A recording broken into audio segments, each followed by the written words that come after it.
वज़ीर आला पंजाब मरियम नवाज का कहना है कि पुलिस कल इंतजार करती रह गई, कोई एहतजाज करने नहीं आया। गालम गलोच और गिरबान पकड़ने की सियासत हमारी कारकर्दगी से खत्म हो गई। जलाओ घिराव करने वाले क्या जाने कि अवाम की खिदमत का क्या मजा है। लाहौर में अपनी छत अपना घर मंसूबे की तकरीब से खिताब में मरियम नवाज ने कहा कि आज से पहले लोगों को ख्वाब दिखाए जाते रहे, हमने सच कर दिखाया। 6 माह में 50,000 बिला सूद कर्जे किसी हुकूमत ने नहीं दिए। दूसरों का घर तामीर करने वाले मजदूर आज अपने घर के मालिक बन गए हैं। वज़ीर आला पंजाब ने 19 अजला से अपनी जमीन अपना घर मंसूबा शुरू करने का भी ऐलान किया। आईजी साहब को मैं कह रही थी कि आप कल इंतजार करते रहे, एहतजाज के लिए कोई आया ही नहीं।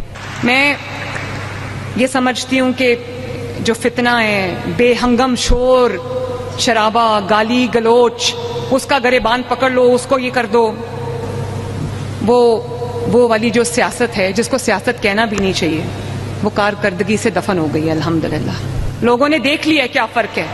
तकरीरें करना बहुत आसान है, ये बात करना कि मैं ये कर दूंगा ये कर दूंगी, ये बहुत आसान है। करने के लिए दिन रात एक करना पड़ता है, और दिन रात एक इंसान तभी करता है जब यहाँ दिल में किसी की खिदमत का जज्बा हो। तो मैं आप सबसे ये कहना चाहती हूँ, फसाद फैलाने वाले क्या जाने कि खिदमत का मजा क्या होता है। वज़ीर आला पंजाब मरियम नवाज ने मुल्क की पहली urban electric train super autonomous rapid transit में तजुर्बाती सफर किया। उनका कहना है कि पंजाब के अवाम के लिए अब हर रोज खुशी की खबर मुंतजिर होती है। SRT चलने से लाहौर की खूबसूरती दुबाला होगी। गुजरावाला और फैसलाबाद में भी SRT की खुशखबरी आ रही है। लाहौर से ये रिपोर्ट देखिए। अब लाहौर में चलेगी जदीद तरीन सुपर ऑटोनोमस रैपिड ट्रांजिट। वजीर आला मरियम नवाज ने SRT में अली टाउन से मुस्लिम टाउन तक रोड टेस्ट मॉनिटर किया। उन्होंने SRT में सहूलतों का जायजा लिया और आम ट्रैफिक के दरमियान उसकी रनिंग चेक की। रायवन रोड और केनाल रोड पर अवाम SRT देखकर खुशी का इजहार करते रहे। तर्जुमान पंजाब हुकूमत के मुताबिक सुपर ऑटोनोमस रैपिड ट्रांजिट तुर्की, चीन, अबूधाबी और दीगर ममालिक में कामयाबी से चल रही है। SRT में 3 बोगियां लगाई गई हैं, 4 की गुंजाइश है। जदीद तरीन SRT में 320 मुसाफिरों की गुंजाइश है, जो एक बार चार्जिंग के बाद 40 किलोमीटर सफर कर सकती है। सुपर ऑटोनोमस रैपिड ट्रांजिट में एयर कंडीशनर समेत दीगर सहूलतें मौजूद हैं। वज़ीर आला पंजाब मरियम नवाज का कहना है कि SRT से माहौलियाती आलूदगी में कमी के साथ ट्रैफिक में बेहतरी भी आएगी। और अब कुछ कराची का जिक्र करें तो वर्ल्ड बैंक का कहना है कराची जैसे बड़े शहर को 15,000 बसों की जरूरत है, मगर इस वक्त शहर में सिर्फ 400 सरकारी बसें चल रही हैं। 139 नई बसों की शमूलियत मुतवक्के थी, जो ताखीर का शिकार है। तफसीलात जानते हैं जम्मार जोकियों की इस रिपोर्ट में। वर्ल्ड बैंक की 2019 की रिपोर्ट के मुताबिक कराची को 15,000 बसों की जरूरत है, लेकिन शहर में जदीद सरकारी बसों की तादाद सिर्फ 400 है। इनमें से 300 बसें peoples bus service, 80 green line और 20 ऑरेंज लाइन की हैं। कराची की आबादी 2 करोड़ से तजावुज कर चुकी है, लेकिन नई बसें उस रफ्तार से शामिल नहीं हो रही जो शहर की जरूरत को पूरा कर सकें। रिपोर्ट के मुताबिक 2017 तक कराची में बसों की तादाद 12,000 से कम होकर 5,000 से भी नीचे आ चुकी थी, जबकि मौजूदा सूरत हाल भी कुछ खास मुख्तलिफ नहीं। पीपल्स बस सर्विस इंतजामिया के मुताबिक रोजाना तकरीबन 1.25 लाख अफराद इन बसों में सफर करते हैं, जबकि ग्रीन लाइन और ऑरेंज लाइन पर तकरीबन 80,000 मुसाफिर रोजाना सफर करते हैं। ट्रांसपोर्ट हुकाम के मुताबिक शहर में 139 नई बसें शामिल की जानी थी, जिनमें 5 डबल डेकर बसें भी शामिल हैं। इन बसों को जुलाई में पहुंचना था, लेकिन ताहाल ये मामला ताखीर का शिकार है। दूसरी जानिब शहर में तकरीबन 3 लाख रिक्शे और 36,000 रजिस्टर्ड चिंचियां हैं, मगर चिंची एसोसिएशन के मुताबिक उनकी तादाद 60,000 है। चंद हजार ऐसी बसें भी चल रही हैं जिन्हें सड़कों के बजाय किसी कबाड़ खाने में होना चाहिए था। जम्मार जोखियो, जियो न्यूज, कराची। अभी खबर यह है कि पेशावर हाई कोर्ट ने इलेक्शन कमीशन को शिबली फराज और उमर अयूब के खिलाफ मजीद कार्रवाई से रोक दिया है। इलेक्शन कमीशन ने यह हुक्म दिया था गुज़िश्ता दिनों के शिबली फराज और उमर अयूब को नाअहल कर दिया जाए। पेशावर हाई कोर्ट ने इलेक्शन कमीशन को इन दोनों शख्सियात के खिलाफ मजीद कार्रवाई से रोक दिया है। पेशावर हाई कोर्ट ने दरखास्तों पर महफूज फैसला जारी कर दिया। अदालत ने इलेक्शन कमीशन को दरखास्त गुजारों के खिलाफ मजीद कार्रवाई से रोक दिया है। अदालत की जानिब से कहा गया कि इलेक्शन कमीशन 5 अगस्त के नोटिफिकेशन पर मजीद कार्रवाई ना करे। तफसील जानेंगे नुमाइंदा जियो न्यूज दानियाल अजीज ने हमें ज्वाइन किया है। जी दानियाल, बताइए।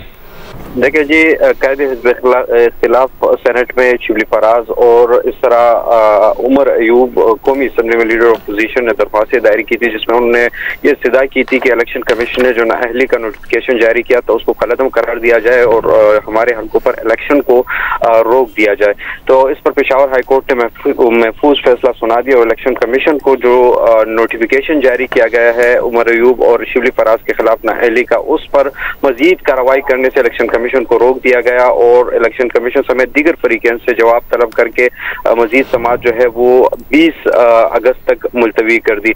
जो वकील दरख्वास्त गुजार है इलेक्शन, उन्होंने अदालत को बताया कि इलेक्शन कमीशन ने गैर कानूनी गैर आईनी तौर पर उमर अयूब और शिबली फराज को नाअहल करार दिया है और स्पीकर ने रेफरेंस जो है इलेक्शन कमीशन को नहीं भेजा था। ये जो नाअहली हुई है ये सिर्फ सजाओं की बुनियाद पर हुई है, जो तरीकाकार है उसको अपनाया नहीं गया, इसीलिए जो नोटिफिकेशन है उसको कलअदम करार दिया जाता। हम इस पे आज पेशावर हाई कोर्ट ने फैसला जारी कर दिया जिसमें इलेक्शन कमीशन को इनके खिलाफ कार्रवाई करने से उनको रोक दिया और साथ ही इलेक्शन कमीशन समेत दीगर फरीकैन जो है उनसे जवाब भी तलब कर लिया। जी शुक्रिया आपका दानियाल, आप हमें तफसील से आगाह कर रहे थे।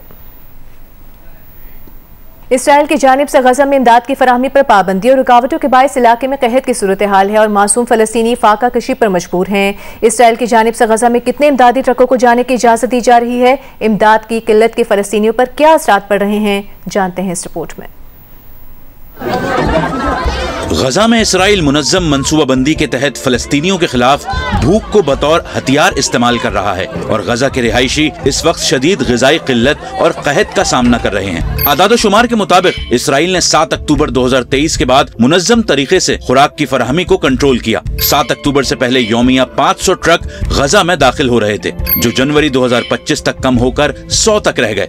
मार्च 2025 में इसराइल ने गजा में हर तरह की इमदाद मुकम्मल तौर पर बंद कर दी, जिसके बाद सूरत हाल मजीद संगीन हो गई। आलमी दबाव पर कुछ इमदादी सामान भेजने का सिलसिला शुरू हुआ, लेकिन जुलाई में यौमिया सिर्फ 84 ट्रक गजा में दाखिल हुए, जो अक़वाम मुत्तहिदा के मुताबिक गजा के 22 लाख फलस्तीनियों के लिए नाकाफी हैं। 27 मई के बाद से गजा में इमदाद की फराहमी का इंतजाम अमरीका और इसराइल की मंजूर करदा गजा ह्यूमैनिटेरियन फाउंडेशन के जरिए किया गया, लेकिन इन मराकज तक रसाई और इमदाद का हुसूल फलस्तीनियों के लिए जिंदगी और मौत के दरमियान जंग बन गया। 5 अगस्त तक इन मराकज के बाहर खुराक के लिए जमा 1500 से जायद फलस्तीनी इसराइली गोलियों का निशाना बन गए, जिनमें से 238 फलस्तीनी सिर्फ गुज़िश्ता 5 दिनों में शहीद कर दिए गए। गजा में भूख और ग़िज़ाई किल्लत के बाइस अब तक बच्चों समेत 190 से जायद फलस्तीनियों की अमवात हो चुकी हैं, जबकि बच्चों में शदीद ग़िज़ाई किल्लत के 28,000 से जायद केसेस सामने आए हैं। गजा पर इसराइली हमलों में कल से अब तक मजीद 140 से ज़ायद फ़लस्तीनी शहीद हो गए। इनमें इमदाद के मुंतज़िर 90 फ़लस्तीनी भी शामिल हैं। भूख की शिद्दत से 5 मजीद फ़लस्तीनियों का इंतकाल हो गया। ग़िज़ाई क़िल्लत से शहीद होने वालों की तादाद 96 बच्चों समेत 193 हो गई। इसराइली फौज ने इमदादी ट्रकों को बमबारी से तबाह सड़कों की तरफ मोड़ दिया। खराब सड़क पर इमदादी ट्रक उलटने से 20 फ़लस्तीनी शहीद हो गए। रेड क्रॉस ने खबरदार किया है कि गजा में जिंदगियां बचाने का मौका तेजी से खत्म होता जा रहा है। भारत में सिक्योरिटी खतरात के पेश नज़र तमाम एयरपोर्ट्स पर सिक्योरिटी हाई अलर्ट कर दी गई है। भारत की सिविल एविएशन सिक्योरिटी की जानिब से जारी एडवाइजरी के मुताबिक दहशतगर्दों या दूसरे समाज दुश्मन अनासर के मुमकिन हमलों की इंटेलिजेंस मालूमात हैं। हमले 22 सितंबर और 2 अक्टूबर के दरमियान किए जा सकते हैं।